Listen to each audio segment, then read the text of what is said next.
Hello दोस्त, जैसा कि आप जान रहे हैं कल जीडीसी 2023 का 16 आरआरसी का डाटा आ गया था। हालांकि कुछ लोगों का ऑब्जेक्शन है कि यहाँ पे कैंडिडेट आरआरसी एससीआर में आ रहा है वो कम दिखा रहा है, और यहाँ कोलकाता जीडीसी जो आरआरसी नोडल ऑफिसर है आरआरबी कोलकाता, वहाँ से डाटा कुछ ज़्यादा आ रहा है। तो ये पहले ही अंडरस्टूड है, एक कैंडिडेट 2 से 3 बार काउंट हुए हैं। अगर 2 वैकेंसी है ग्रुप 1 में, ग्रुप 2 में, ग्रुप 3 में, यानी group 1 LP technician, group 2 JE और ग्रुप 3 गुड गार्ड्स में, तो कई कैंडिडेट के क्वालिफिकेशन एक से ज़्यादा होते हैं, उसके लिए है। और कई जगह ये भी आपको ये स्टेटस जो अभी जारी हुआ है उसको ध्यान से देखने की ज़रूरत है। सिंपल सा कुछ लोग जोड़ घटाव करके समझ लेते हैं कि मुझे पता हो गया कि मैं यहाँ से जोड़ दिया, यहाँ से घटाव दिया, ऐसा नहीं होता है। इसमें एक लॉजिक, 2-3 लॉजिक चलते हैं। एक लॉजिक ये भी है कि जीडीसी में जो डाटा दिया गया है वो ईसीए टेंडर को दिया गया है, वो लमसम डाटा भी हो सकता है, थोड़ा बहुत कम भी हो सकता है, ज़्यादा भी हो सकता है। दूसरा लॉजिक यहाँ पे ये है कि दूसरा लॉजिक में अगर बात करेंगे तो दूसरा लॉजिक ये भी हो सकता है कि इसमें जो कैंडिडेट शामिल हुए थे, यानी जिसने अप्लाई कर दिया सबका लिस्ट दे दिया किसी आरआरसी में, किसी के आरआरसी में आपका अप्लाई करने के बाद रिजेक्शन हटाने के बाद भी दिया हो। यानी एसीआर में आप देखिएगा तो हो सकता है जब अप्लाई किए होंगे कैंडिडेट तो इतने होंगे, देखे होंगे आपने रिजेक्शन लिस्ट बहुत 200-300 पेजों का था, तो रिजेक्शन होने के बाद कम नंबर ऑफ कैंडिडेट कम हो जाएंगे। चौथी लॉजिक और भी हो सकती है जिसमें और भी बहुत सारे फैक्टर होंगे इसके डिटेल आने में। तो ये सारा डिटेल अगर देखते तो आपको सारी चीज़ें पता हो जाएगी। लेकिन अभी जो ऑफिशियल डाटा आया है उसी पे बात करेंगे, उससे आगे ज़्यादा हम नहीं बढ़ेंगे। एक हमने पेज बना दिया था 16 आरआरसी का वैकेंसी का जीडीसी को कवर करने के लिए, उसी पे अपडेट कर रहे हैं। और अपडेट करते हुए मुझे ये चीज़ दिख रही है कि एलपी टेक्नीशियन, जेई और ट्रेन मैनेजर में अगर एलपी बनना आसान है तो खाली 3 बाधा आपको पार करना है। 3 बाधा मतलब CBT 1 जिसका पार्ट ए, पार्ट बी और CBT के बाद CBAT होगा, उसमें आपको साइको टेस्ट, तीनों क्वालिफाई कर जाइए, आपके लिए कोई ज़्यादा मुश्किल नहीं है। उसके बाद A1 मेडिकल स्टैंडर्ड क्लियर कीजिए, एलपी का जॉब आपके पास इंतज़ार कर रहा है। ट्रेन में आपका टेक्नीशियन में, जेई में और ट्रेन मैनेजर में मेहनत है। ट्रेन मैनेजर बनना है तो कंपटीशन 100 में फाइट करना पड़ेगा। यानी कई जगह ऐसे भी कंडीशन है कि लोग बोले 22वां नंबर मेरा लाना है, 5000 कैंडिडेट है, 6000 है, 10,000 है, ये फैक्ट है। कैसे, चलिए देखते हैं बिना देरी किए हुए।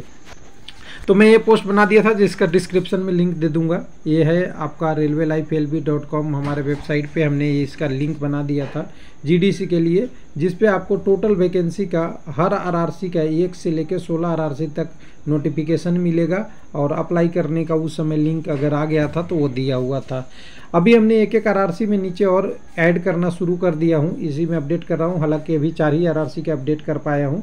तो यहाँ पे देखिए एलपी की पोस्ट है, जेई की पोस्ट है और ट्रेन मैनेजर की पोस्ट है। कितनी वैकेंसी एक आरआरसी भाई, हुबली में कितनी है उसी तरह दूसरे आरआरसी में है।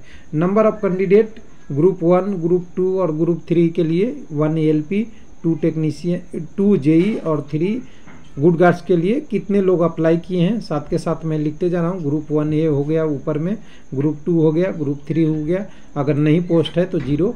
इसको अगर रेशियो में देखिएगा तो एलपी में 5.11 है एलपी टेक्नीशियन टोटल मिला के, और CBAT में कितने लेने हैं तो 8 गुना कैंडिडेट लेने हैं। यानी कंपटीशन है क्या, तो नहीं है।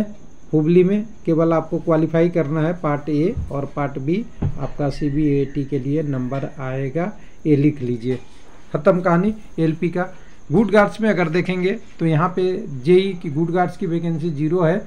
जेई में देखेंगे तो यहाँ कंपटीशन करीब करीब एक पोस्ट के लिए 27 लोग फाइट करेंगे, 104 पोस्ट के लिए 2838 है। लेकिन 2838 में से कोई कैंडिडेट एलपी टेक्नीशियन में भी जाएगा, ये ध्यान रखिएगा, एलपी में भी जा सकता है और एसएनटी टेक्नीशियन में भी जाएगा। लेकिन अभी हमें मोटा मोटी बात करना है कि डायरेक्ट कितने कितने रेशियो बन रहे हैं, उस पर आपको बात करना है डायरेक्ट। यहाँ पे हम अगर 8 गुना कैंडिडेट लेते तो ये 619 में से टेक्नीशियन की वैकेंसी घटाने के बाद 500 कुछ वैकेंसी एलपी की है। अगर ये घटाते तो 5 8 5 40 4000 तो कैंडिडेट केवल एलपी में जाते, तो वो भी नहीं पूरा हो रहा है, वो अलग बात है। हम केवल डायरेक्ट रेशियो में लिए हैं अभी। दूसरे नंबर पे अगर बात करेंगे, दूसरे नंबर पे मुंबई में देखिएगा तो वैसे ही डाटा देख लें, 985 पोस्ट है एलपी टेक्नीशियन की, 3903 कैंडिडेट हैं, 3.96 रेशियो है। जेई में 234 पोस्ट है, 2551 लोग हैं, 10.73 है। और जेई में अगर सेंट्रल रेलवे मुंबई में कहें तो अच्छा मौका है आपके लिए, बहुत कम कैंडिडेट, पोस्ट ठीक ठाक है। उसके बाद गुड गार्ड्स में देखिएगा, ट्रेन मैनेजर में देखिएगा 82 पोस्ट के लिए 7800, यानी यहाँ 95.35 का रेशियो है, जो बहुत ज़्यादा है। उसके बाद बिलासपुर में देखिए, बिलासपुर में एलपी टेक्नीशियन में कैंडिडेट ही मिलना ढूंढना मुश्किल है। 952 कैंडिडेट पोस्ट है और मात्र कैंडिडेट हैं 2218, उसमें से भी कुछ टेक्नीशियन के लिए होंगे, एलपी के लिए नहीं होंगे। बहुत लोगों का A1 मेडिकल होगा, जो क्वालिफाई करेगा यहाँ जॉब मिलेगा, लगभग ये तय है। उसके बाद जेई में देखिए, यहाँ पे जेई में भी 20.81 का रेशियो है, ये ठीक ठाक है। 2 आरआरसी का और अपडेट कर लिया हूँ, बाकी आरआरसी का अपडेट अभी करूँगा। मैं फॉर्मेट बना लिया हूँ, अपडेट में थोड़ा टाइम लग रहा है।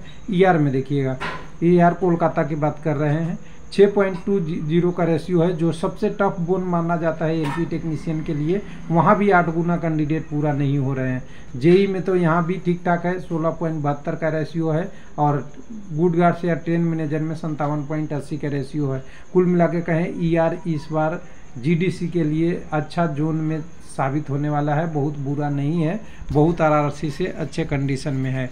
और लास्ट ईसीआर की बात करेंगे तो ईसीआर में अगर देखें हाजीपुर वाले में, तो यहाँ पे तो एलपी टेक्नीशियन में 5.40 और जेई में लगभग उसी के बराबर 109 पोस्ट पे 693 कैंडिडेट हैं।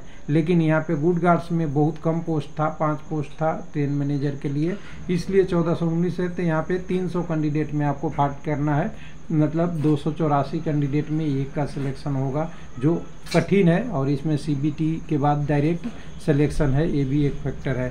तो ऐसे ही करके मैं बाकी आरआरसी का अपडेट कर दूंगा, तो इसका आपका लिंक डिस्क्रिप्शन में मिल जाएगा, एक बार अपडेट कर लीजिएगा। थैंक यू, धन्यवाद।